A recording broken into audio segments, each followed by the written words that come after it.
Senhoras, senhores, uma boa noite a todos. Sejam muito bem-vindos à 12ª semana da Cultura Espírita de Cascavel, no seu 4º dia. Inicialmente, solicitamos a gentileza das senhoras e dos senhores configurarem seus telefones celulares no modo silencioso ou, se possível, desligarem os aparelhos. Caso seja necessário, dispomos de uma saída de emergência situada aqui à minha extrema direita ou à esquerda do palco, na visão das senhoras e dos senhores. As instalações sanitárias, os banheiros, estão localizadas no piso superior a esse do salão, ao final da rampa de acesso. Lembramos que na entrada deste prédio, à direita de quem entra no salão, temos instalada a Livraria Espírita da SEAC, Livraria Espírita Emmanuel, que está aberta para atender a todos aqueles que desejarem adquirir livros espíritas, CDs, DVDs, com palestras e mensagens espíritas, ou mesmo conhecerem a nossa livraria.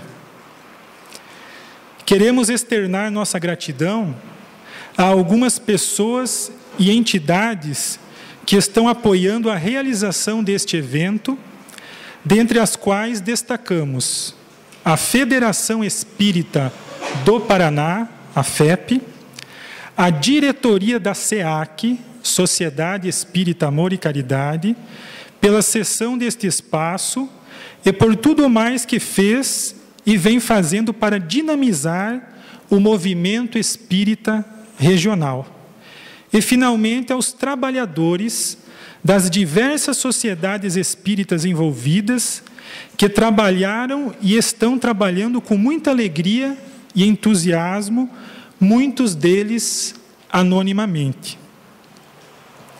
Repassados esses avisos iniciais e feitos, então, os devidos agradecimentos, vamos à apresentação da nossa mesa de honra, que está composta pelos seguintes convidados.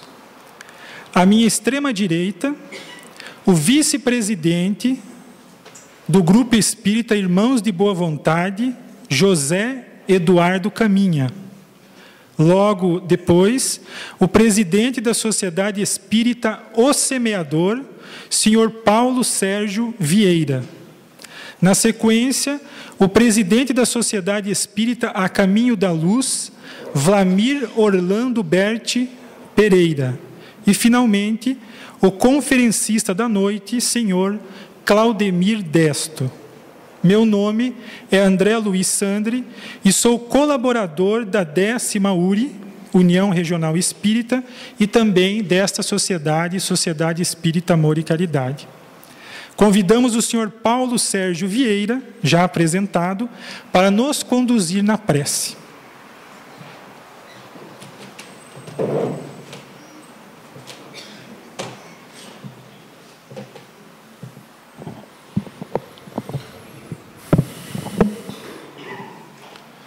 Boa noite a todos.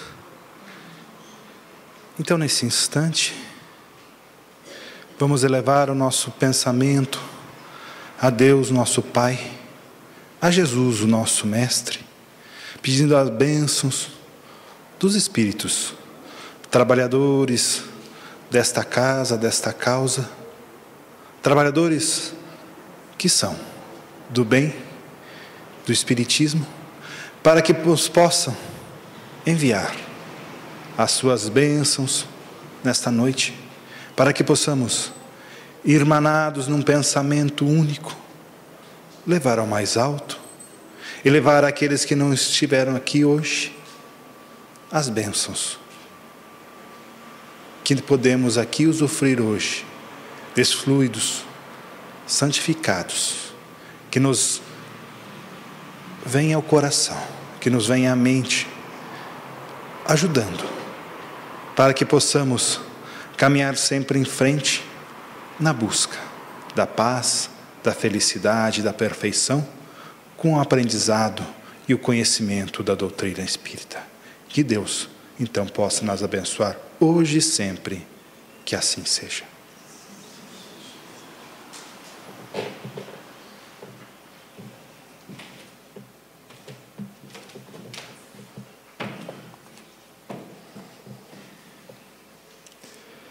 Convidamos o senhor Vlamir Orlando Berti Pereira para nos apresentar o conferencista da noite e logo após a apresentação, a mesa será desfeita e a palavra será passada ao senhor Claudemir Desto.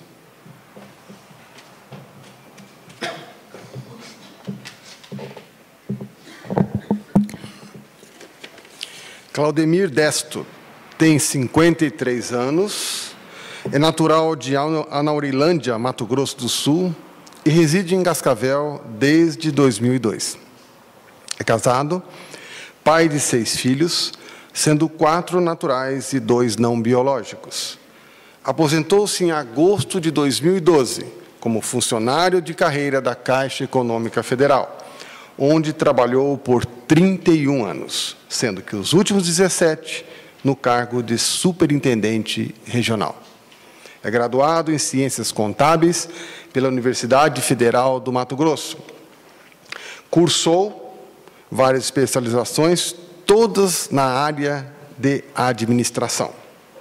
Atualmente frequenta em Curitiba um curso de psicoterapia reencarnacionista. No movimento espírita, é colaborador da Federação Espírita do Paraná, atuando como palestrante e coordenador de seminários e cursos sobre diversos temas estudados pelo Espiritismo. É também presidente da Sociedade Espírita Francisco de Assis, em Cascavel, e presidente também da União Regional Espírita 10ª Região.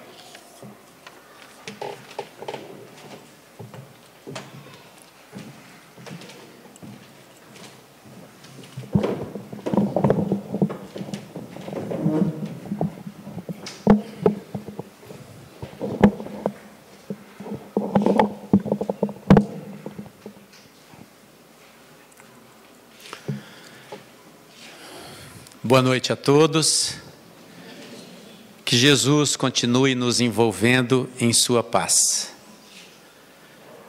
Vocês devem ter percebido pela leitura do meu currículo que não sou professor de história, nem médico, nem sociólogo, tampouco filósofo. No entanto, me atrevi a fazer aqui hoje uma viagem pela história, fazendo uma análise do ponto de vista científico, sociológico e filosófico da trajetória da humanidade. E como a gente fala de história, não existe precisão quando nós falamos de história, porque a história ela depende do ponto de vista de quem a conta. Quando nós olhamos a história do passado, mais remoto, as datas são mais imprecisas ainda. Faço essas observações iniciais para que vocês sejam tolerantes com alguma falha, com algum erro de data, do surgimento de uma invenção, a descoberta de algum remédio ou coisa parecida. Ok? Pois bem, alguns historiadores contam que, à época de Jesus, vivia em Jerusalém cerca de 50 mil almas. E haviam 3 grandes festas judaicas que atraíam para a capital do judaísmo judeus espalhados pelas regiões do Oriente, e quem morava numa distância de até 30 dias de jornada, lembrando que naquela época caminhava-se no lombo de camelos, cavalos ou a pé, quem morava até 30 dias de viagem, costumava ir a Jerusalém nessas festas.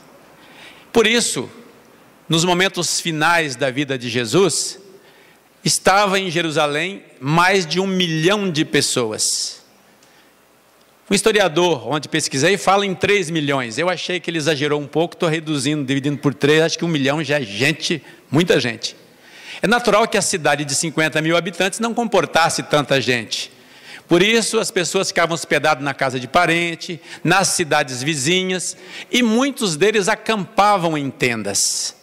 Essa era a situação de Jesus com os seus discípulos. Armaram suas tendas no Getsemane, jardim no sopé do Monte das Oliveiras, e ali ele aguardava as festas. A chegada a Jerusalém foi planejada com todos os detalhes. Jesus estava chegando ao final da sua vida de pregação. Dali para frente, seus discípulos dariam continuidade. Ele sabia que ia ser preso, sabia o que o aguardava, por isso estava angustiado. E numa das últimas conversas que teve com seus discípulos, enquanto aguardava a Páscoa judaica, Pessah, ele então começa a prepará-los, mais uma vez reforçando os seus ensinamentos, para atestar que eles estavam realmente preparados para dar continuidade à tarefa de divulgação da Boa Nova. Então ele diz assim: se me amais, guardais os meus mandamentos. E eu rogarei a meu Pai, e ele vos enviará outro Consolador, a fim de que fique eternamente convosco. O Consolador, que é o Santo Espírito, que meu Pai enviará em meu nome, vos ensinará todas as coisas e vos fará recordar tudo o que vos tenho dito. Essa promessa dele acontece em função deles quererem saber como é que vão fazer sem ele, se ele volta, se ele não volta. Então ele deixa essa promessa de enviar outro Consolador. Ao longo do tempo, muita gente fica tentando identificar quem é esse Consolador prometido por Jesus. Será que ele já veio? Será que ele ainda virá? E a gente, extraindo duas frases da conversa, duas frases principais, nós extraímos o seguinte: Jesus diz: ensinará todas as coisas, fará recordar tudo o que Jesus disse.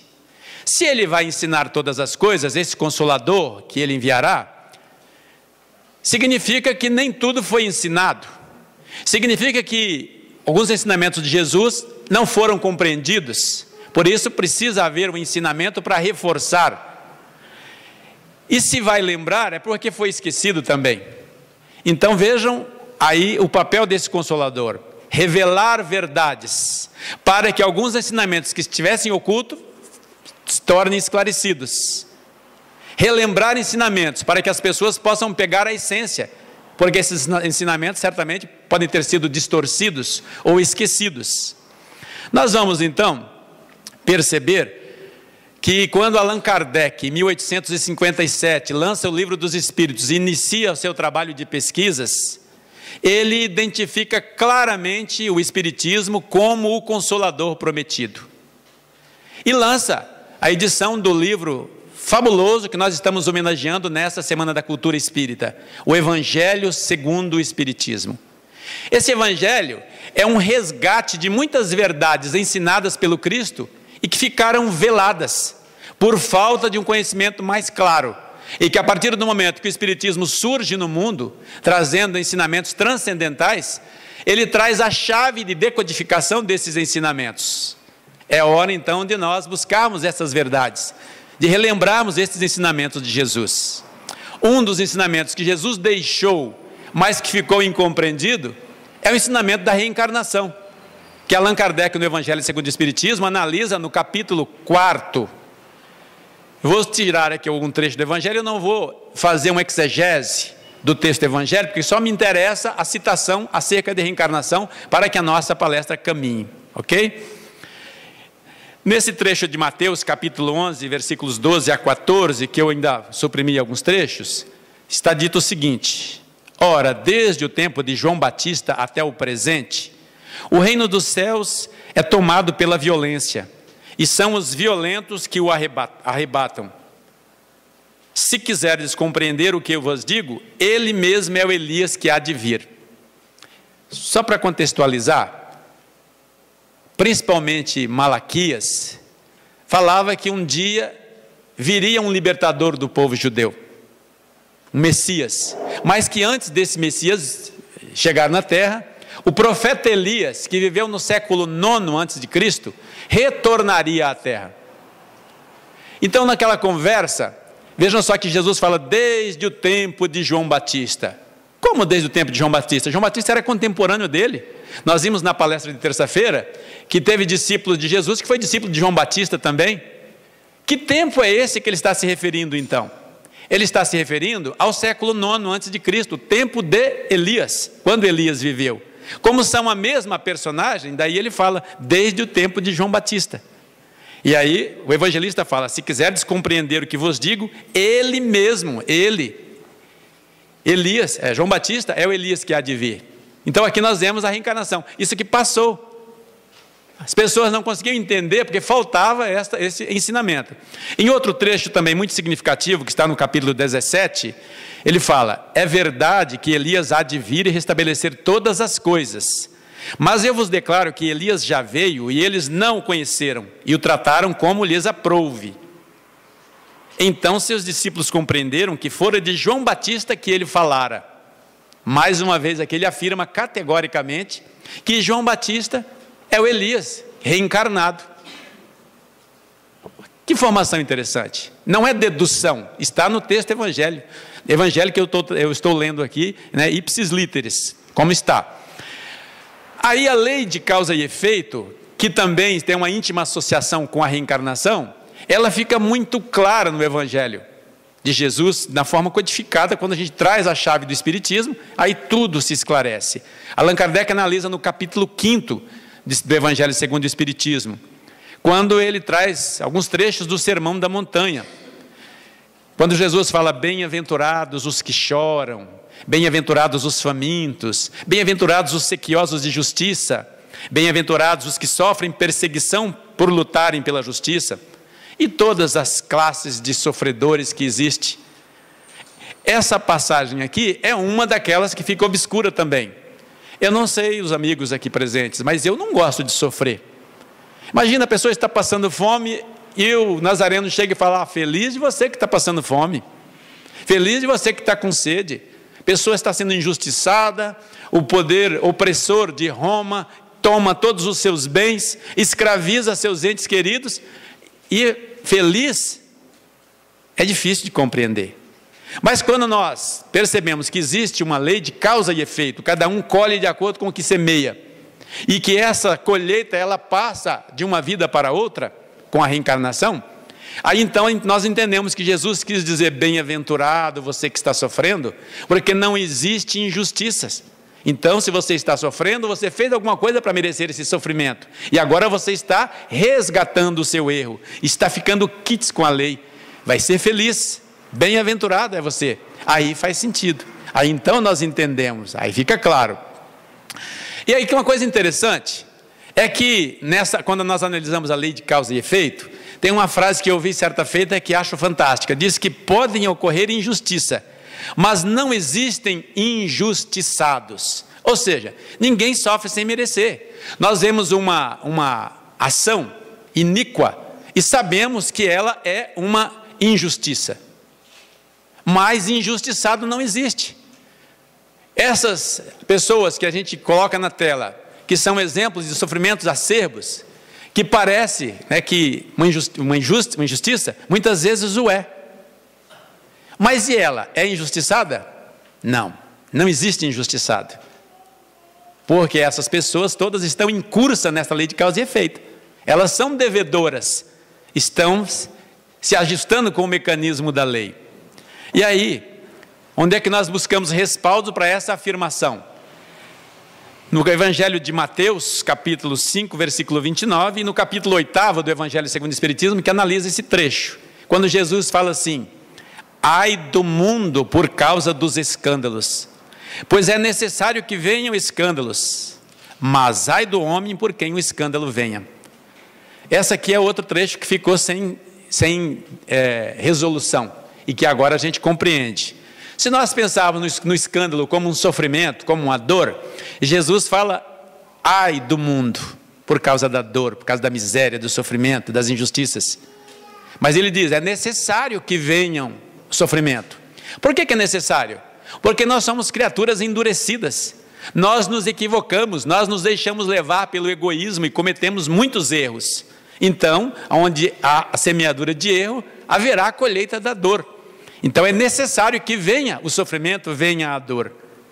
Só que não precisa o homem se armar, Muitas vezes nós, nos grupos de estudos do Centro Espírita, ouvimos alguém dizer assim: mas se Jesus está dizendo isso, então aquela pessoa que matou o outro tinha que matar mesmo. Não, ele diz que há necessário a vinda do sofrimento.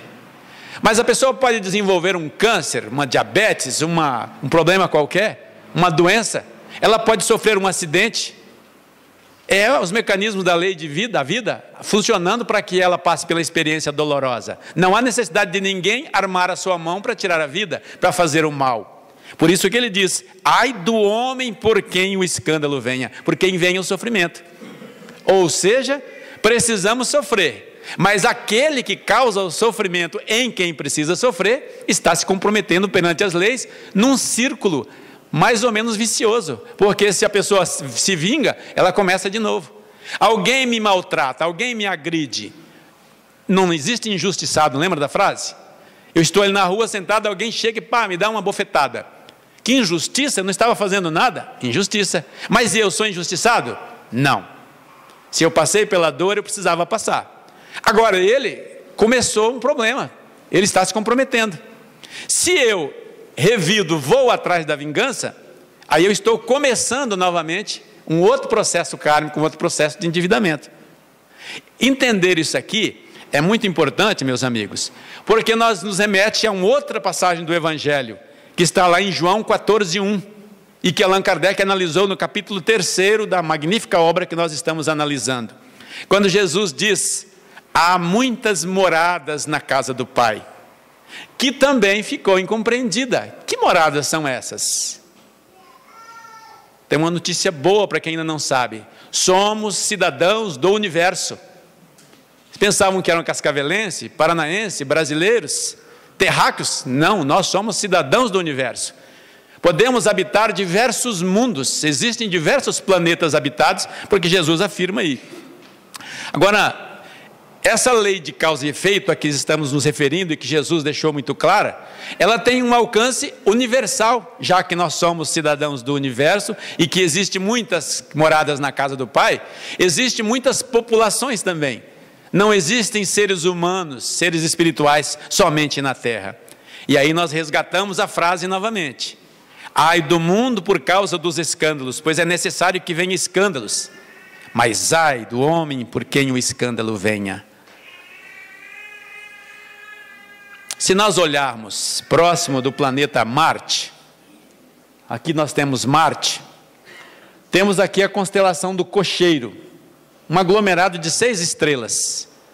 Uma das estrelas mais brilhantes é a estrela de Capela.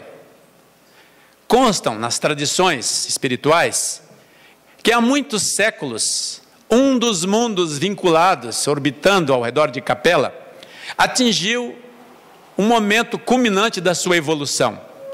As pessoas que lá habitavam já não precisavam mais sofrer. No entanto, havia ainda alguns milhões de seres que lá viviam, endurecidos na prática do mal. Isso levava a um paradoxo: se aquelas pessoas endurecidas continuassem naquele mundo, elas estariam causando dor para quem não precisava mais sofrer. Deliberaram então os diretores daquela comunidade espiritual transferir aqueles espíritos para um outro mundo mais primitivo, que precisasse do aguilhão da dor para progredir. É planejado então um grande degredo dessas criaturas, e eles então, parte é direcionado para a Terra.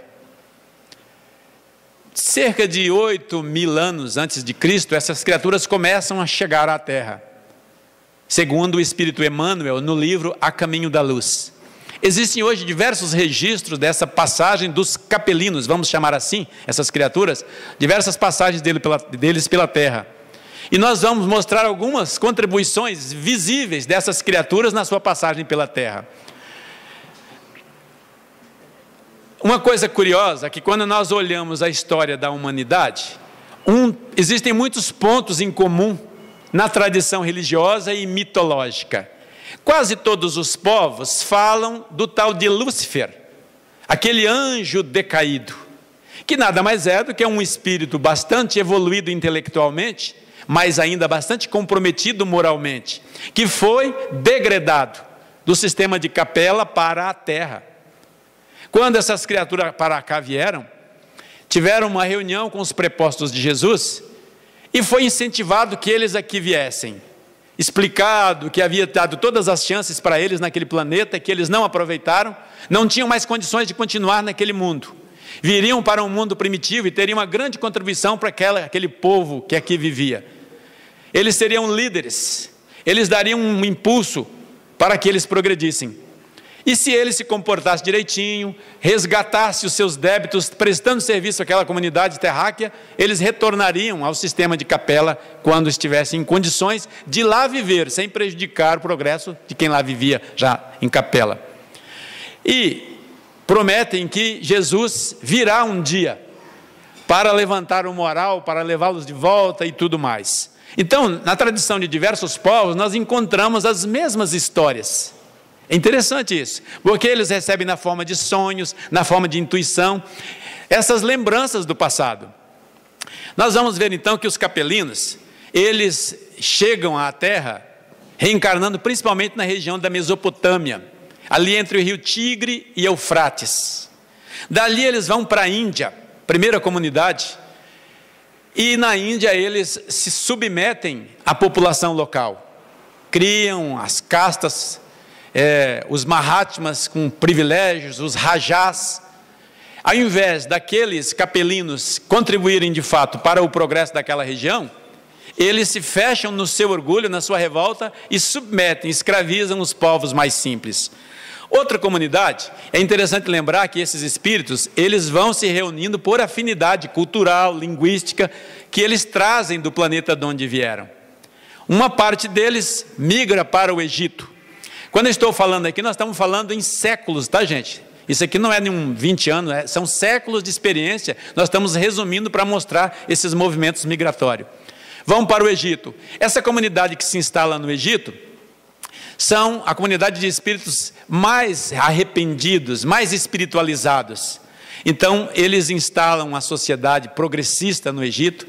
Nós vemos exemplos maravilhosos da superioridade dos capelinos na civilização egípcia, quando nós estudamos as obras de engenharia que eles fizeram no rio Nilo. Sofriam com a cheia. Eles estão na cabeceira do Nilo, fazem obras de desvios, de diques, represando e controlando as cheias do Nilo, que era vital para aquela comunidade. Na construção das pirâmides, que até hoje assombra arquitetos e engenheiros do mundo inteiro, pela sua precisão, pela sua grandiosidade, mas principalmente nas ciências secretas, que os egípcios dominavam também, mas que era um conhecimento reservado aos iniciados. O povo mais simples, aquela população nativa, não tinha acesso a essas informações. Só os sacerdotes, os iniciados, os capelinos é que dominavam esse conhecimento. E é interessante essa superioridade, porque nós vemos, inclusive, muitos faraós e outros sacerdotes que depois são cultuados como deuses. A gente simples que vivia na terra passa a enxergar aqueles líderes políticos e religiosos como verdadeiros deuses. Tamanho conhecimento que eles tinham das ciências ocultas. Uma prova da superioridade desse povo. Um outro grupo se espalha em direção à Europa. Esse grupo era um grupo assim que não concordava com aquele degredo, estava sempre em busca de alguma coisa. Foi o que mais se entrosou com os nativos, assimilou a esse povo e deu uma grande contribuição, porque os tratou de igual para igual. Deram origem aos latinos, aos gregos, aos germanos, aos eslavos. Todos somos descendentes desse grupo. Deram uma grande contribuição, inclusive, pelo tipo de sociedade que se instalou na Europa Central. E surgiu um outro grupo, que ficou ali pela região mesmo, que são os israelitas, que era um povo orgulhoso, que desde o início tinha a crença num Deus único, mas que tinha um orgulho tal que impedia de compartilhar aquele conhecimento com outros povos. Se nós prestarmos atenção, os hebreus sempre tiveram essa característica. Aqui uma coisa interessante, se nós formos buscar nos livros, nós vamos ouvir muito falar dos arianos. Na verdade, todos esses povos eram arianos, ou indo-arianos, porque eles foram se espalhando e foram se misturando. Mas a origem da raça branca vem em função desses capelinos que renasceram nessa região. Havia na terra a raça negra e a raça amarela. e eles então desenvolvem aqui a raça branca, cruzando ou renascendo no seio daqueles povos mais simples. Eu falei cruzamento genético, que não é o termo expressivo, porque eles reencarnam num corpo de uma criatura primitiva, e as sucessivas reencarnações vão imprimindo a característica genética que determina aquela mutação. É um fenômeno biológico tranquilo aí. Vou mostrar aqui uma linha do tempo, só para facilitar a percepção, tá, gente? Mais ou menos entre 5.500 e 5.000 anos, nós vemos a invenção da escrita, que surge em 2 lugares mais ou menos na mesma época. Entre os sumérios, que viviam ali na Mesopotâmia, berço da civilização, e entre os egípcios. Os egípcios desenvolveram a escrita hieroglífica e os sumérios a escrita cuneiforme. Todos nós estudamos em história isso, aquela estela de Nabucodonosor, bem bonita lá, com a escrita cuneiforme. Mais ou menos em 4.500 anos antes de Cristo, houve a invenção da roda de oleiro, um grande avanço na construção de objetos de cerâmica, facilitando a moldagem. Dessa época, 4.500 até 3.300, entramos na idade do cobre. Surgem os primeiros veículos com roda, e acontece a domesticação do cavalo, que tem uma grande contribuição, tanto para trabalho quanto para batalha. Alguém aqui pode estar perguntando assim, mas espera aí, por que eles inventaram a roda de oleiro e só depois inventaram a roda? Não é que eles inventaram, é que não dava para usar a roda como instrumento de trabalho mais pesado, porque ela era feita de pedra ou de madeira. Ela quebrava. Quando eles dominam a metalurgia do cobre, aí fica mais fácil, porque você reveste a roda com uma cinta metálica, aí ela resiste.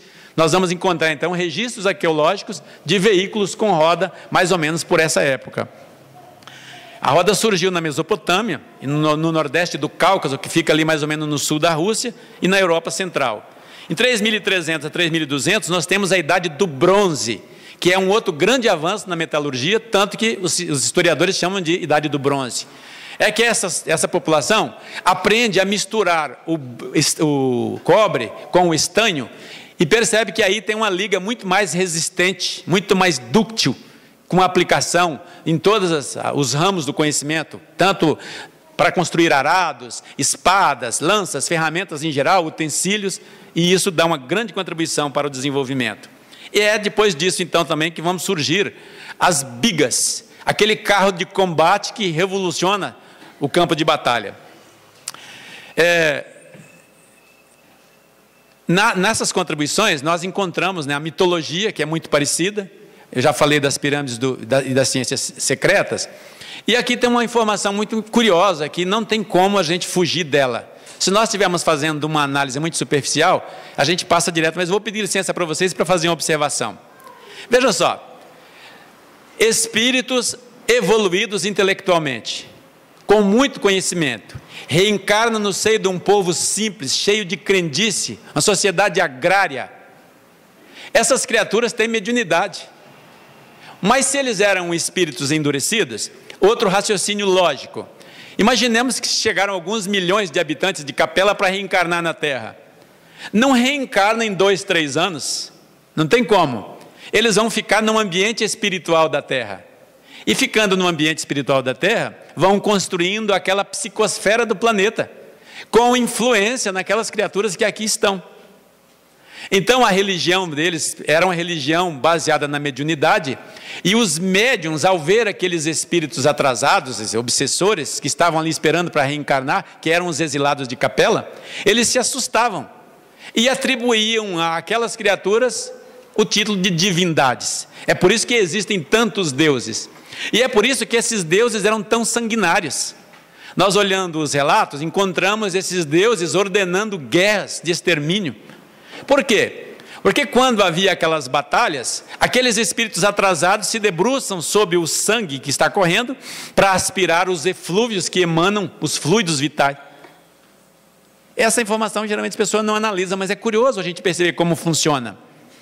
Então, por que será que esses deuses incentivavam a guerra? É justamente por isso, para poder eles absorver essas emanações fluídicas das criaturas que morriam em batalha, expelindo aquele sangue. Outra coisa curiosa. Vocês nunca se perguntaram por que Javé, ou Yavé, pedia sacrifícios de animais nos altares? Não é isso que os espíritos atrasados fazem muitas vezes, pedindo nos terreiros para se sacrificar animais nas encruzilhadas por aí? Então a gente fica pensando que natureza de espírito era aquele que se comunicava através do sacerdote para dizer que era Deus, que tinha o nome A ou B. Aquelas criaturas, né, manipulavam as massas com esse conhecimento religioso, porque eles tinham acesso a essas informações da mediunidade. E com isso nós vemos aí séculos e séculos de história com batalhas terríveis. Até relacionei aqui uma série de guerreiros sanguinários que assolaram a história, mas achei que não vinha o caso contar. Eu vou citar só um, que é Alexandre o Grande, uma pessoa controvertida, com um rastro de destruição, mas cito ele por causa da grande contribuição que o Império Macedônio deixou em termos de cultura, tudo isso serve como uma atividade precursora para depois o trabalho de Jesus e do cristianismo. E quando a gente vê essa questão da guerra, alguém fala, mas espera aí, por que Deus permite a guerra? Por que manda esses espíritos com evolução intelectual para a Terra, para obsidiar os terráqueos e para insuflar a guerra neles? A guerra, ela acaba promovendo o progresso. Na questão 744 do Livro dos Espíritos, há a pergunta de Kardec, que objetivou a providência tornando necessário a guerra? A liberdade e o progresso. E no desenvolvimento da questão, a gente aprende que a guerra pode frequentemente ter por resultado a escravização temporária para esmagar os povos, a fim de fazê-los progredir mais depressa. Então, sob o aguilhão da dor, nós evoluímos. Quantas invenções surgiram com a guerra? E quantos processos de paz surgiram também depois da guerra? É interessante isso. Parece paradoxal. Mas Deus se aproveita de tudo. Então, se o ser humano tem a natureza para a guerra, para a briga, para a luta, ele consegue tirar proveito daí. Então, nós vamos ver os hebreus com monoteísmo, preparando o terreno para a vinda daquele mensageiro que traria a verdade. Eles são os guardiões dessa crença. Não vou contar a história toda, para não cansá-los, porque já conhecem. Mas nós vemos que Jesus, nesse afã de cuidar daqueles capelinos, de resgatá-los de volta para o seu sistema, ele envia diversos embaixadores da luz. Moisés e os profetas entre os hebreus, Lao Tse e Confúcio na China, Zaratustra, também conhecido como Zoroastro, fundador do zoroastrismo, na Pérsia, onde hoje é o Irã e o Iraque, Krishna e Buda na Índia. Então ele nunca desassistiu ninguém, sempre cuidou dessas criaturas que aqui estavam. O zoroastrismo, por exemplo, falava de Ahura Mazda, um Deus único, um Deus superior a todos os outros. Eram criaturas, os seus sacerdotes eram criaturas altamente espiritualizadas, profundos conhecedores da astronomia, da medicina. Aliás, nós vamos ver notícias deles, porque eles também esperavam a vinda de um Messias. E se nós lermos no Evangelho a história do nascimento de Jesus, consta a passagem que Jesus recebeu a visita de 3 reis magos, que na verdade não são reis magos, eram 3 magos. O mago era um príncipe que tinha essa incumbência de conhecer a astronomia e a medicina. Outra coisa curiosa que a gente pensa aqui, né? De onde é que eles vieram? Se eram magos, possivelmente vieram da Pérsia.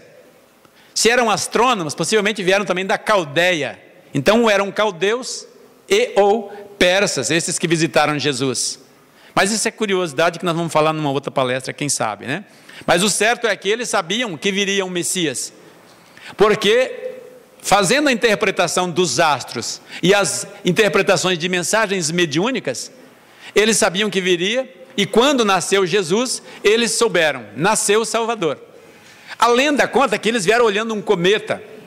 Vou falar disso aqui já hoje, apesar do tempo. Vamos lá. Vamos fazer um raciocínio lógico, minha gente. A Pérsia, a Caldeia, distava muitos quilômetros de onde Jesus nasceu, na Palestina. Se eles tivessem visto um cometa, eles tinham que pegar talvez um Corolla, né? Um carro novo aí da Kia, para poder chegar lá em tempo de pegar Jesus na manjedoura ainda. Não daria tempo. Nós sabemos que as viagens daquela época eram em lombo de camelo, eram perigosas, então eles tinham que esperar uma série de fatores se acertar, como por exemplo, a organização de uma caravana para poder viajar com segurança, atravessar todo o Oriente para chegar na Palestina. Era uma viagem de alguns meses. Então certamente visitaram Jesus, sim, mas não foi no dia que ele estava na manjedoura ainda. Outra coisa curiosa, e aí a gente vai assim, fazendo a leitura, tentando encontrar lógica nas coisas. Por que Herodes, já que eles passam lá em Herodes primeiro para dizer que estavam visitando aquele enviado celestial, que eles interpretando os astros haviam deduzido que ele tinha nascido? Herodes manda matar todas as crianças com menos de 1 ano. Logo, não era um recém-nascido, porque você fala, nasceu anteontem, ele ia pegar, quem tem menos de 1 mês aí, mata. Não mandou matar criança já com uma certa idade.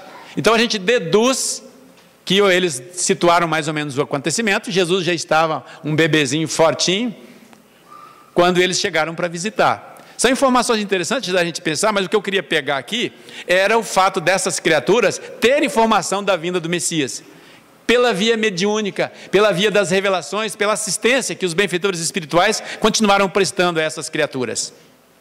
Nós vamos ver, por exemplo, na Grécia Antiga, época de Sócrates, de Platão, de Aristóteles, que grandes missionários reencarnaram na Grécia para dar aquele contributo da paz. Porque é curioso, você vê, por um lado, muitas civilizações se acabando na guerra, se organizando em cidades, os capelinos dominando o povo mais simples para trabalhar sob o regime de escravidão, e eles na mordomia com o seu staff de outros capelinos servindo nos postos de comando do exército. Mas nós vemos que Deus nunca desampara, e como é necessário o sofrimento. Mas Jesus não quer que nós causemos sofrimento a ninguém, para não ficar um círculo vicioso. Ele então envia os seus mensageiros para preparar essas criaturas para a espiritualização. E nós vemos então o espírito do estofo de Sócrates, trazendo ensinamentos, que é até considerado como precursor dos ensinamentos de Jesus. Tal a elevação de seus ensinamentos. Por outro lado, os capelinos de Esparta, que era outra cidade que rivalizava com Atenas, uma coisa horrorosa, as crianças nasciam, eram doadas para o Estado é que as educava para a guerra, todo mundo vestia roupa igual, todo mundo era igual, teoria furada de totalitarismo igualitário, que não funcionou. Então nós vemos, por um lado, Atenas espiritualizada, por outro lado, Esparta embrutecida, num arremedo de sociedade que não funcionou.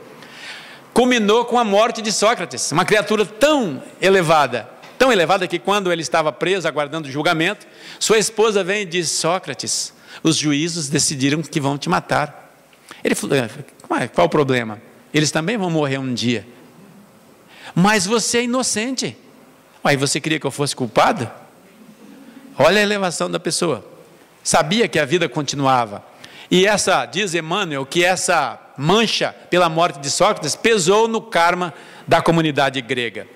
Muito bem, mas isso tudo para preparar o terreno para Jesus, que chegado a hora, renasce entre os judeus e traz uma mensagem tão marcante, que o tempo é medido antes de Jesus e depois de Jesus, tamanha a contribuição. Ensinos de uma profundidade tão grande, que até hoje muita gente não entende, e agora, com o advento do Espiritismo, nós estamos conseguindo decodificar alguns ensinamentos daquele. Várias vertentes. Então nós vamos encontrar o cristianismo primitivo, depois que Jesus desencarna, e nós vamos ver aqui que o Império Romano teve um papel fundamental. Primeiro, Alexandre o Grande expandindo o seu império, helenizando o Oriente. Depois os gregos, com a morte de Sócrates, pagando a morte dele, fornecendo escravos para Roma. Aquelas criaturas cultas de Atenas iam trabalhar como escravos educadores para os patrícios romanos, levando a influência grega sobre os romanos. Os romanos, por sua vez, ao expandir o seu império, prepara o terreno para o cristianismo espalhar depois. Onde era território romano, os cristãos, depois da morte de Jesus, seguiam levando a mensagem, convertendo novos adeptos para a boa nova. Então é importante, nós vemos por trás de tudo, Deus aproveita a suposta destruição causada pelo Império Romano, sujeição de outros povos, teve utilidade. Embora os romanos se comprometeram aí, porque não era para fazer dessa forma. Eram para eles também levar uma mensagem de paz, de educação, anexar aqueles povos, não submetendo eles, mas incorporando a cultura, como fizeram os capelinos lá atrás na Europa, no início.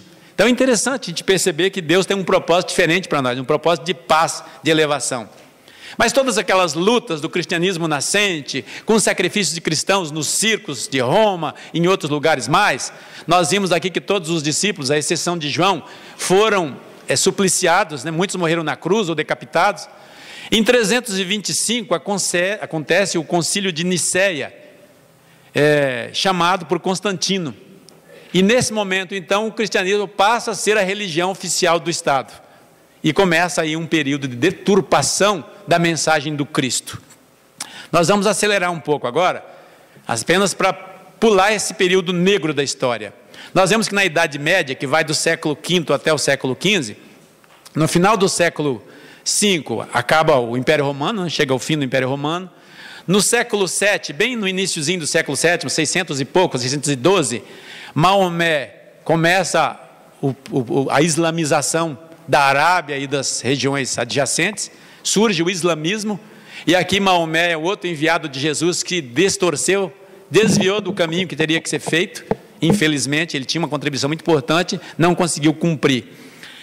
No século XV, a queda de Constantinopla, que marca o fim da Idade Média e o início da Idade Moderna, e ainda nessa época, por volta dessa época, começam as grandes navegações que culminaram na descoberta da América, descoberta do Brasil e tudo mais.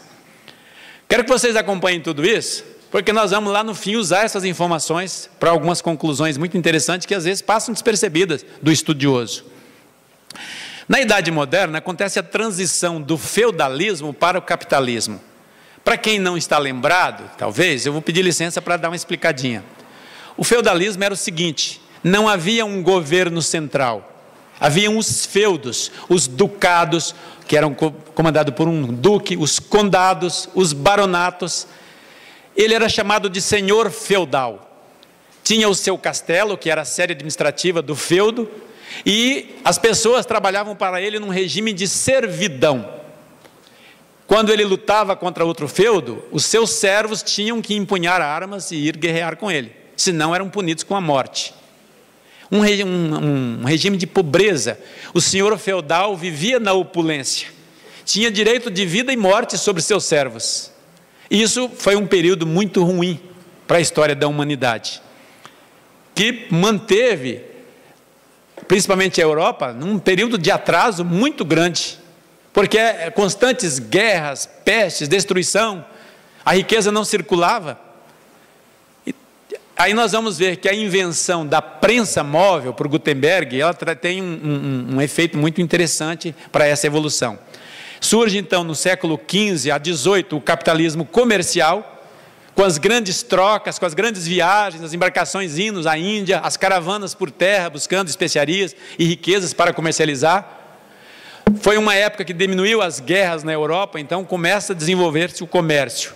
No século XVIII a XX, o capitalismo industrial, e no momento nós estamos vivendo o período do capitalismo financeiro.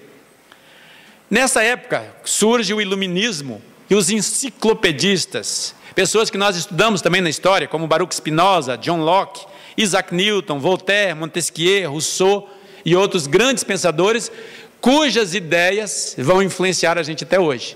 Todos eles prepostos de Jesus, enviados do Mestre para sacudir a humanidade, para causar uma grande transformação. Fazendo um parêntese rapidamente, gostaria de dizer que a partir da invenção da prensa móvel, facilitou a comunicação absurdamente, porque até então todo livro era escrito à mão. Já imaginaram isso? Você pegar couro de carneiro ou pergaminho, ter os copistas, as pessoas desenvolviam a corcunda, porque ficavam dia e noite à luz de vela copiando os livros. O livro era uma raridade. Livro ilustrado, então, o valor dele era incalculável, porque não tinha. Aqueles sábios, aquelas pessoas que estudavam, às vezes andava muito tempo para chegar numa biblioteca, chegava lá, aquela biblioteca era riquíssima, tinha 20 volumes, 30.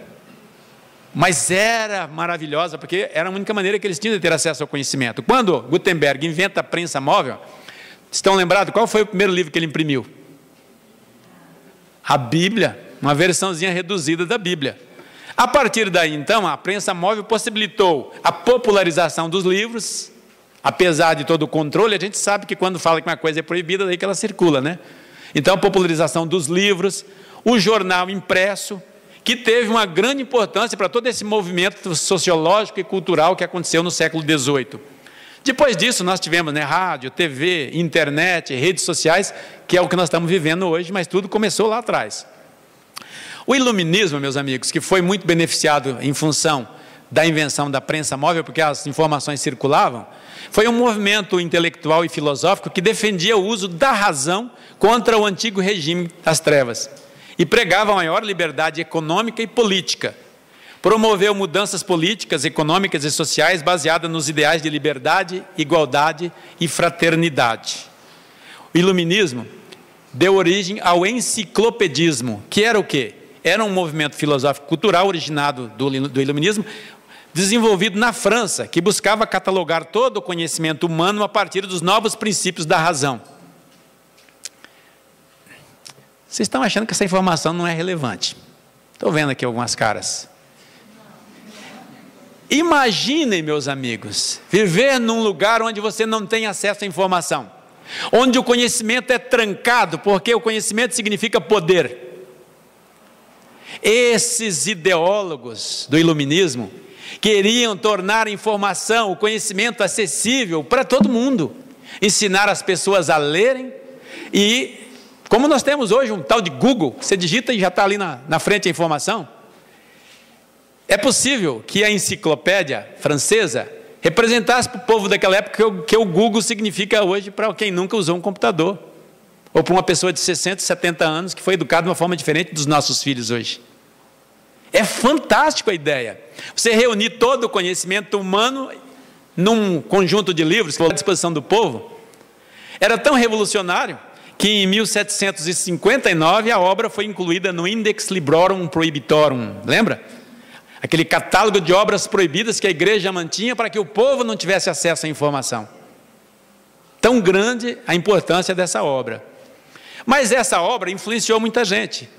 Tanto que por esses ideais do iluminismo, em 1776, os norte-americanos conseguiram se tornar independentes da Inglaterra.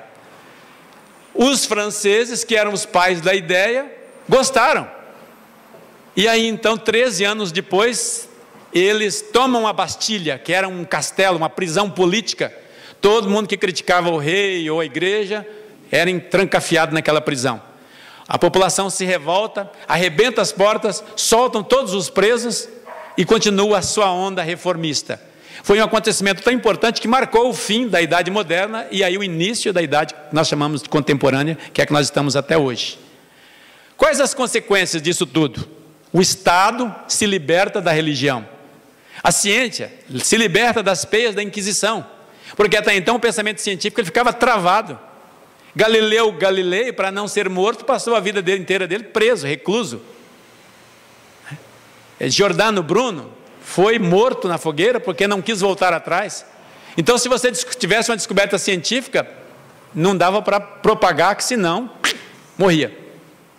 Então, essa libertação da ciência possibilitou avanços significativos. Por trás de tudo isso, os enviados de Jesus. O caminho, então, está livre agora para a chegada do Consolador prometido, que é o Espiritismo. Eu estou pulando aqui, mas certamente todos estão lembrados de outros enviados de Cristo que vieram na tentativa de resgatar o cristianismo primitivo, como o grande, o santo de Assis, Francesco, El Poverello, Jan Hus, Calvino, Martinho Lutero, com seus movimentos de reforma dos abusos da igreja, mas que não tiveram tanto sucesso, porque ainda não estava preparado o mundo, porque tinha todos esses instrumentos da Inquisição, do controle da informação e tudo mais. Então, esse movimento é muito importante para o progresso da humanidade. Começa então a Revolução Industrial, que altera completamente os meios de produção, e começa também grandes avanços científicos. o homem aprende a produzir e controlar a eletricidade e o eletromagnetismo, usando essas forças para gerar progresso. Vem a iluminação elétrica, o motor elétrico, em 1838 o telégrafo, agilizando ainda mais as comunicações, em 1860 o primeiro telefone, e 113 anos depois o celular, que era alguma coisa desse tamanho. Em 1906, a primeira transmissão radiofônica. Em 1927, a primeira transmissão de televisão, comercial, tá, gente? Aqui, quando eu falo essas datas, não estou falando o experimento, estou falando em termos de popularização, porque de repente alguém fala, não foi nessa data. Eu já fiz aquela explicação no início, que as datas não são exatas, exatamente por isso, tá? Na indústria, há uma grande evolução na forma de produção e no transporte, porque em 1776, inventaram a máquina a vapor. Em 1804, ela já era usada no transporte de carga e de passageiros, as linhas férreas se espalham pela Europa, integrando as cidades, e nós vemos então a locomotiva fazendo a sua revolução. Em 1826, a invenção do motor a explosão, e 60 anos depois, o automóvel surge autopropelido por um motor a explosão. Em 1886, que é quando inventaram o automóvel, surgiu também um motor elétrico. E junto com o motor elétrico, é o mesmo princípio de funcionamento, o gerador elétrico. Interessante, o motor a explosão aciona o gerador elétrico e ele produz energia, que aciona outros motores elétricos. Daí nós temos aí o ventilador, a geladeira. Eu tentei fazer lá em casa hoje um levantamento, né? Falei, vou citar como curiosidade. Não consegui catalogar todos os motores elétricos que tem. Porque tudo tem um motorzinho. É o ventilador do computador, é a escova de dente elétrica, é a batedeira, é o motor da geladeira. São tantos motores que estão lá na nossa vida que nós nem sabemos que alguém ralou e suou, gastou neurônio para inventar isso aí, em 1886. Em 1903 a 1906, o avião. Por que duas datas? Vocês sabem da disputa que existe aí, né? Entre Santos Dumont e os irmãos Wright, lá da Carolina do Norte. Agora aqui chama atenção. Em 1906, inventam aquele aviãozinho que dá aquele voozinho de 200 metros, e apenas 63 anos depois o homem pisava na Lua. Aqui eu começo a chamar a atenção, meus amigos, para a aceleração do progresso, tá? É muita coisa e que passa despercebida para nós. E a medicina? Como é que caminhava? Até 1700 de antigamente, havia até alguma ou outra cesárea, mas raramente a mãe ou a criança sobrevivia. A mãe, principalmente, geralmente morria, porque sofria a agressão de abrir o seu ventre. A partir daí, então, começa a surgir a cesariana de uma forma mais popular. Em 1796, descobrem a vacina para a varíola, que abre espaço para a descoberta de outras vacinas. Então, a vacina é uma prevenção muito grande, já diminui a mortalidade e tudo mais. Mais ou menos em 1850 foi descoberta a anestesia, eliminando a dor e popularizando as cirurgias. Pois é, muitos de nós não lembravam como é que era operado antes disso, não era? Paulada na cabeça? A gente vê nos filmes, às vezes dava lá um barril de cachaça para a pessoa pagar para poder cortar. Não tinha anestesia. Os relatos, às vezes, né, nos filmes antigos, é a pessoa sendo uma perna amputada porque caiu do cavalo, coisa parecida, gritos horrorosos. Então, fico pensando, e já várias vezes orei agradecendo a Deus, obrigado, Senhor, por ter nos dado anestesia. Que bênção! Aliás, eu estou vendo o meu amigo Dr. Vlamir aqui na frente, que é médico. Vocês sabem como é que o médico era avaliado, o cirurgião? Ele recebia uma nota alta como bom cirurgião se ele conseguisse operar com poucos segundos. Então ele mandava cronometrar e ia serrar uma perna, por exemplo. Quantos segundos? Esse era o bom médico. Por quê? Porque o paciente sofria menos. Aquele que pegava um serrote cego, imagina. Então, por isso que eu oro agradecendo a Deus as bênçãos da anestesia, né?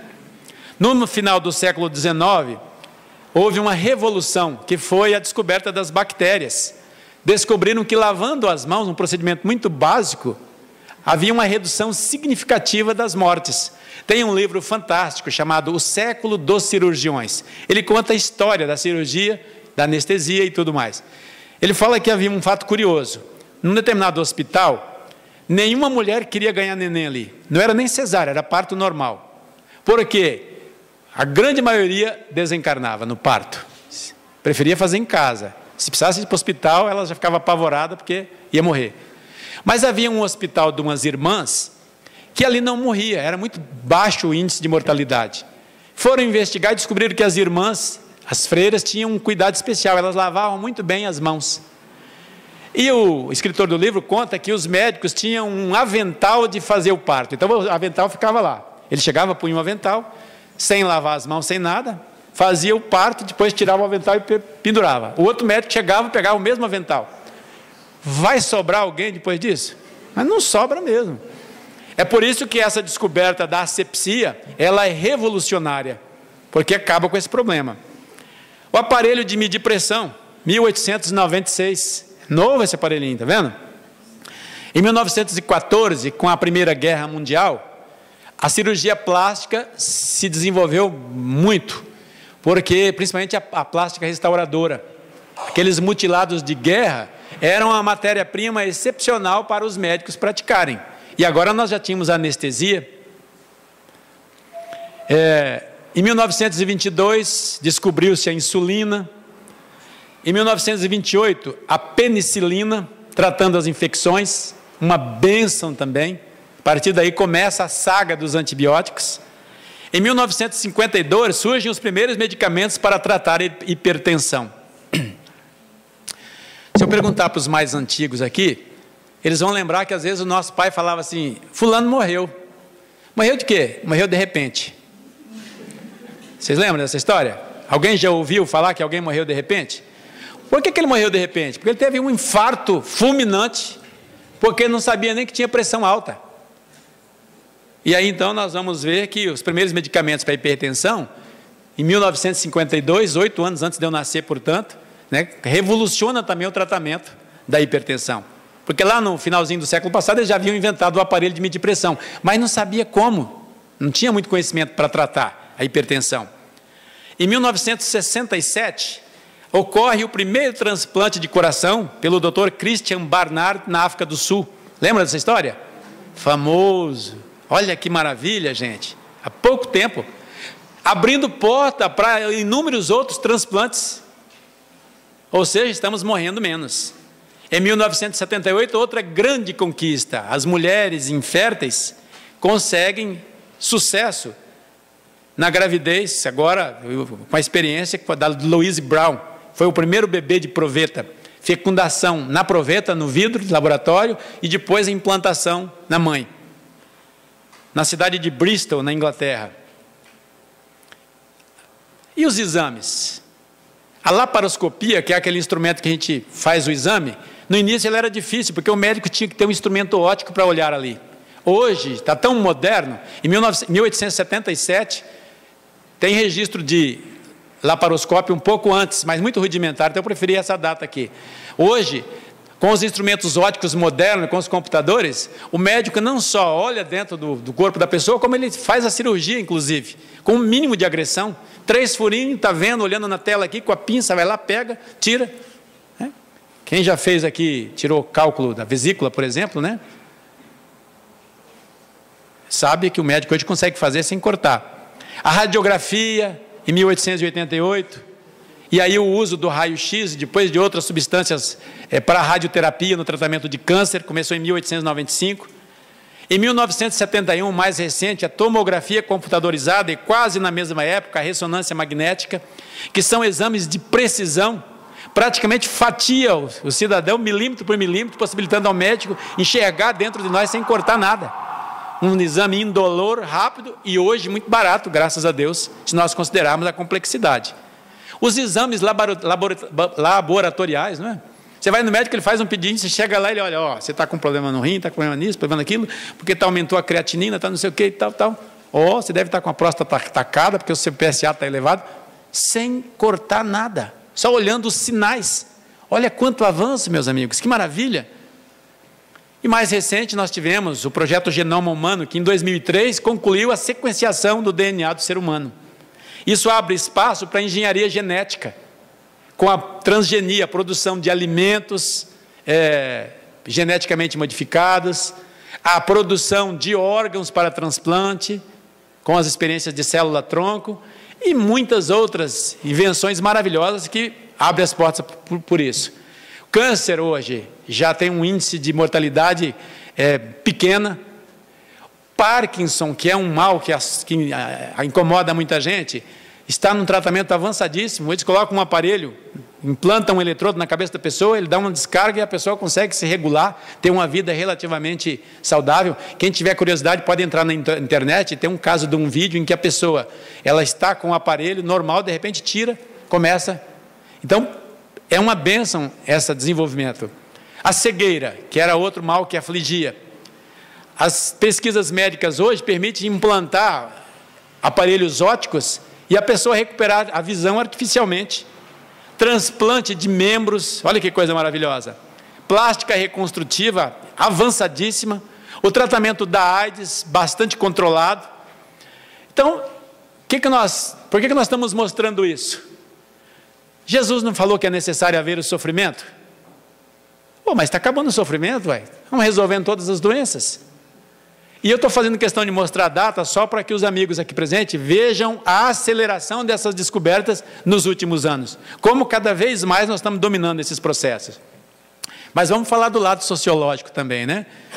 Nós falamos lá que 1776, Estados Unidos se torna independente, 1789, a França rompe com a monarquia, destitui o rei, e aí, em 1800 e pouco, acontece a independência das colônias espanholas, portuguesas, inclusive o Brasil, em 1822. Em 1834, inicia o fim da escravidão, que vai numa sequência, aqui no Brasil aconteceu em 1888, tudo bem. Em 1857, nesse contexto, surge o Espiritismo na França. Já não tinha mais a Inquisição ali, ainda existia na Espanha, em Portugal, foram os dois últimos países a abolir, mas na França não tinha. Então, tinha-se liberdade, o iluminismo fervia, e o Espiritismo vem num momento importantíssimo, porque todas aquelas descobertas também evidenciavam a descrença do povo com a teologia católica, infelizmente. E o Espiritismo vem resgatar a esperança ao mostrar que a vida continua após a morte. No finalzinho de quase 1900, as ideias socialistas e igualitárias tomam corpo. O mundo começa a se dividir entre capitalismo e socialismo. Uma ideia perigosa. Nós vamos ver lá no Livro dos Espíritos, na Lei de Sociedade, que nós somos seres humanos diferentes, cada um no nível evolutivo. Não tem como vivermos todos da mesma forma, como se fôssemos uma máquina. Em 1914, surge o fantasma da guerra, a primeira grande guerra mundial. Em 1939, de novo, a segunda grande guerra, também com uma série de problemas. E depois dela vem a Guerra Fria. Do ponto de vista da lei de causa e efeito, é importante a gente observar que esses avanços todos que nós estamos citando aqui, é um momento de transformação da humanidade. O ser humano está chegando num nível aqui na Terra que ele não vai precisar sofrer mais. E aí, quem fica na Terra? Quem não tem que sofrer. É por isso que, à medida que nós vamos avançando cientificamente, nós vamos descobrindo tratamento para os principais mazelas, vamos adquirindo conforto no nosso dia a dia, aperta o botão, já acende o fogão, coloca na tomada, o ferro já esquenta, não precisa mais ficar passando roupa com ferro em brasa, acendendo lenha e tudo mais, né? Entra no avião aqui, à tarde está lá no outro país, é uma beleza. Tudo isso é conforto, é facilidade, porque nós merecemos. Não precisamos mais ralar e sofrer. Mas estamos chegando num momento divisor de águas. E essa aceleração mostra que cada vez ele se tornará mais rápido. Nessas guerras mundiais, nós aprendemos lições maravilhosas e surgiu uma nova ordem. Tem um livro fantástico lançado esse ano, chamado Os Anjos Bons da Nossa Natureza. Ele tem 1080 páginas. Stephen Arthur Pinker é um psicólogo e linguista canadense, trabalha na Universidade de Harvard. Ele faz uma análise, e na tese dele ele prova que o ser humano está ficando menos violento, que hoje o mundo é muito menos violento do que no passado. É uma tese que, curiosa, esse livro tem chamado a atenção. Ele fala, daí essa mesma análise que eu fiz, ele faz de uma forma diferente. Ele diz, por que nós estamos ficando mais pacíficos? Ele diz que tem 6 processos que aconteceu aí. Primeiro, o processo da pacificação, da pré-história até o surgimento da sociedade com o Estado, um poder central. Depois, o processo civilizador, que acontece na Europa no fim da Idade Média, com a expansão comercial, com as grandes navegações. Depois, a Revolução Humanitária, que é uma mudança promovida pelo racionalismo e pelo iluminismo nos séculos 17 e 18. A grande paz, surgida após a Segunda Guerra Mundial. A nova paz, surgida a partir de 89, com o fim da Guerra Fria. Lembram? Queda do Muro de Berlim e tudo mais. A nova paz. E a revolução dos direitos, que é o movimento que nós estamos vivendo agora, um movimento universal de reivindicação, que estamos assistindo nas últimas décadas. Ele fala que nós temos alguns demônios interiores que tendem a levar-nos à violência. A violência predatória ou instrumental, como aquelas que acontecem às vezes lá entre os africanos. A dominância, quando a gente vê lá o bandido no morro, controlando a população, aquilo é uma violência de dominância. A vingança, quando a pessoa mata para se vingar, ou faz qualquer coisa para se vingar. O sadismo, aquele que sequestra, que fica ali sentindo prazer, o matador serial. E a violência por ideologia.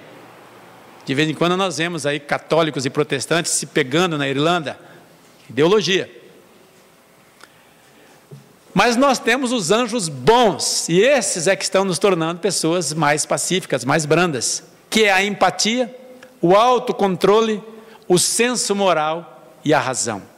Quanto mais nós exercitarmos esses anjos interiores, mais pacíficos nós vamos ficando. E esses anjos bons que ele fala, são exatamente esse sentimento que cada vez tem crescido. E o mais interessante, nós podemos educar os nossos filhos, as pessoas que convivem conosco, para também dar vazão, desenvolver esses anjos interiores.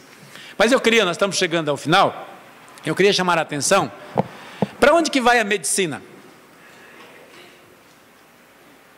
Nós estamos caminhando para o tratamento do perispírito. Grandes revoluções estão acontecendo e vão acontecer. Já dominamos muito bem o tratamento do corpo, agora nós precisamos aprender a tratar o perispírito. E estamos caminhando nessa direção. Porque a maioria das doenças, elas são de ordem psicossomáticas. Quando nós dominarmos a questão da medicina perispiritual, nós vamos ter mais sucesso nos transplantes. Já que o perispírito é extremamente plástico, a nossa mente molda, quando alguém recebe um órgão transplantado, ele tem todo um trabalho mental para que o seu perispírito assimile aquele órgão que foi moldado pela mente de outra criatura. Tem campo para se avançar aí, teses para se defender, né, pesquisar e defender nessa área.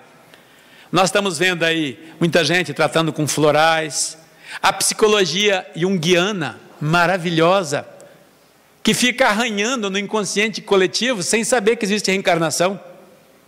Olha, medicina da alma. Aí chega a Joana de Ângeles com a sua psicologia transpessoal e vem mostrar que nós somos o produto das nossas reencarnações anteriores. Ela vai com a lanterna clareando os conceitos junguianos.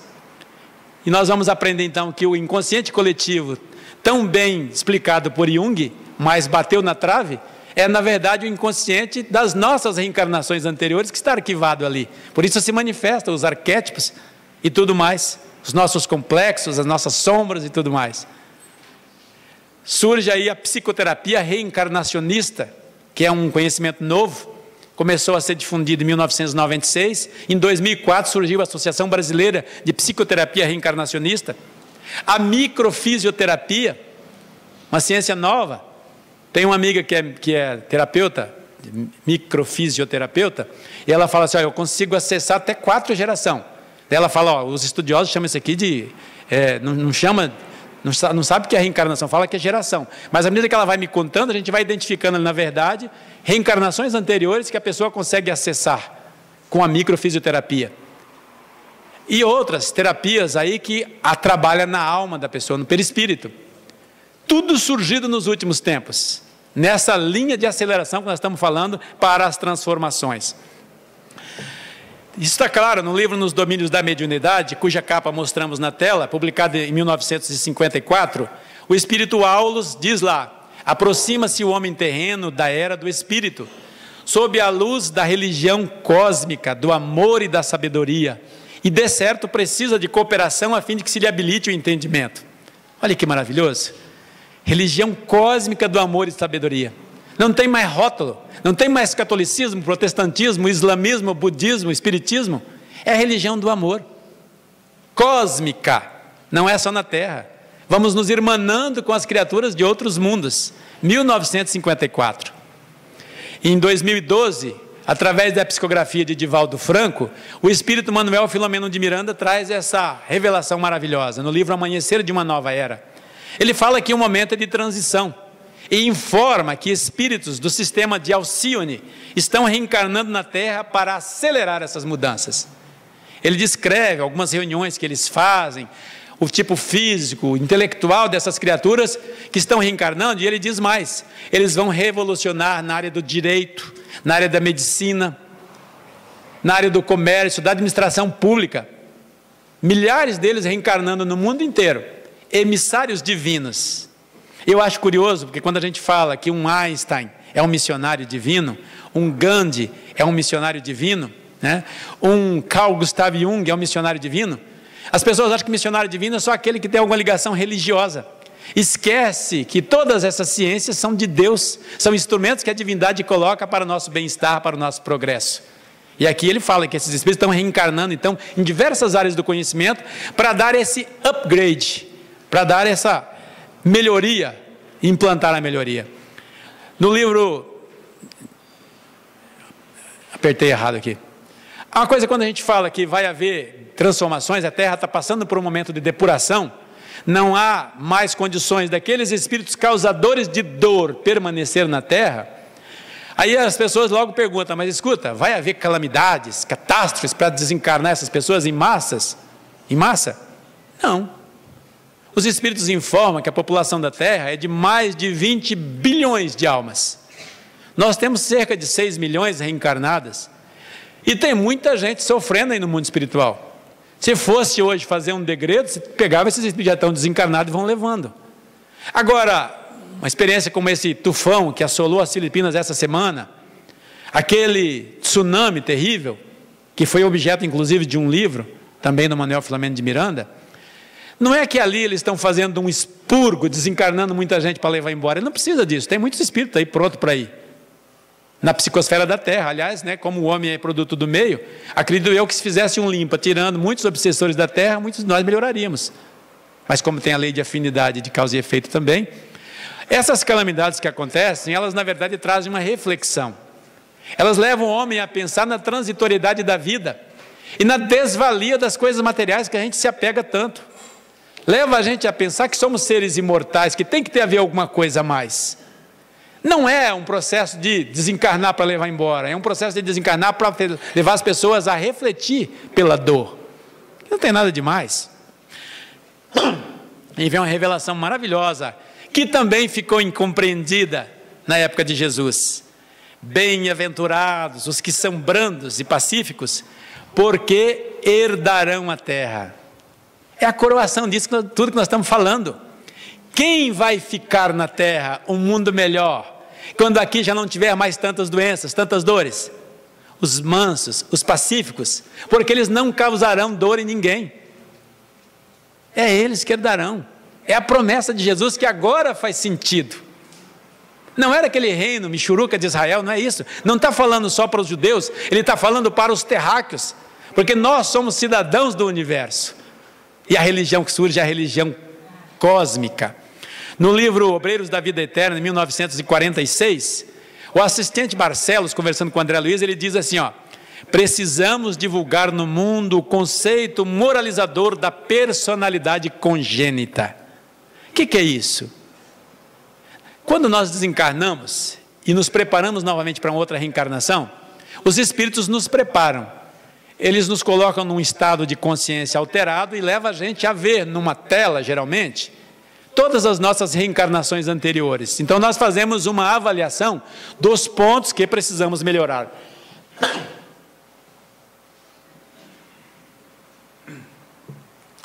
Em função dessa avaliação, programamos as experiências que teremos na Terra. Só que quando chega aqui, o que acontece? Vaidade, gozos, riquezas, poder, status. Deixamos o nosso ego tomar conta e esquecemos disso tudo.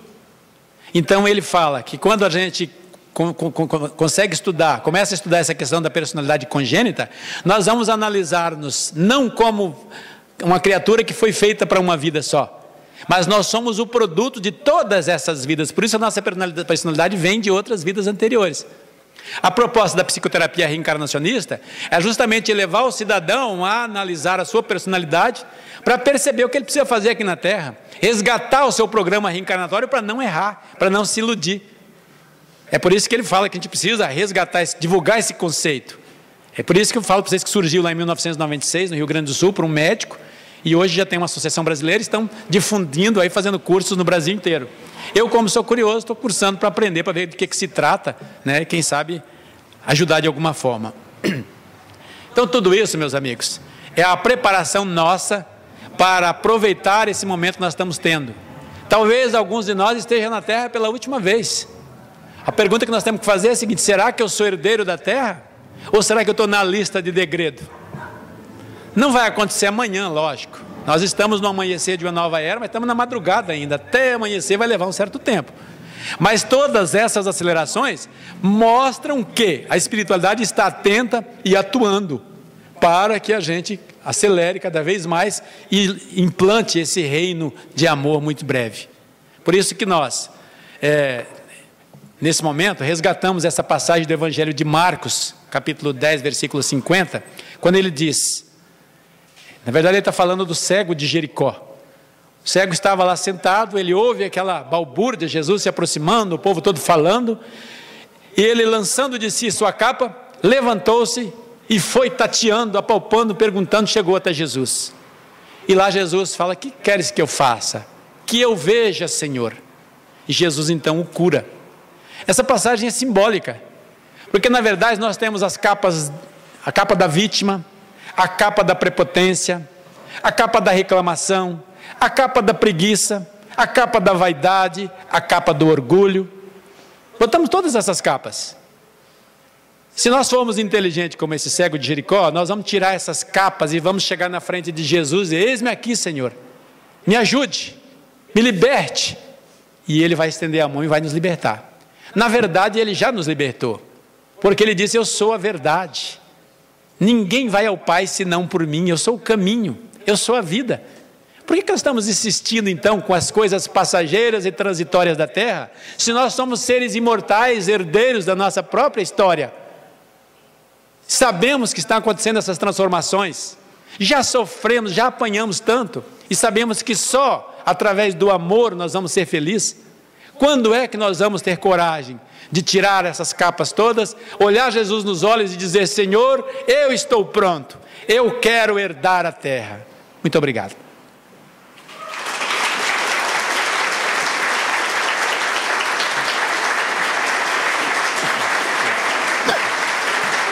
Muito obrigado.